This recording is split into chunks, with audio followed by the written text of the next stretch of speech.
రాధ వాళ్ళు మంచం అక్కడ ఇరుంచుతూ ఉంటే ఇంతలో అక్కడికి పండు వచ్చి నా మమ్మీ మమ్మీ అంటూ గట్టిగా అరుస్తూ ఉంటాడు. ఏంటి నాన్న పండు ఏమైంది అని చెప్పి రాధ అడుగుతూ ఉంటుంది.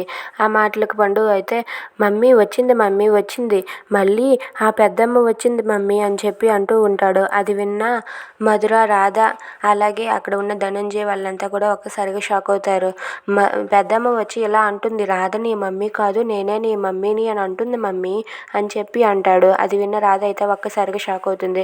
ఇక రాధ అయితే పండు దగ్గర కూర్చొని ఇలా అంటూ ఉంటుంది, నిజం చెప్పాలంటే నీ మమ్మీ నేను కాదమ్మా పెద్దమ్మే అని చెప్పి అంటుంది. అది విన్న పండు అయితే ఒక్కసారిగా షాక్ అవుతాడు. ఏంటి మమ్మీ ఏం మాట్లాడుతున్నావంటే అవును పండు నీ మమ్మీ రుక్మిణియే అని చెప్పి అంటూ ఉంటుంది. అది విన్న పండు అయితే లేదు నాకు మమ్మీగా నువ్వే కావాలి, నువ్వే ఉండిపో మమ్మీ నాకు పెద్దమ్మ వద్దు అని చెప్పి ఏడుస్తూ ఉంటాడు.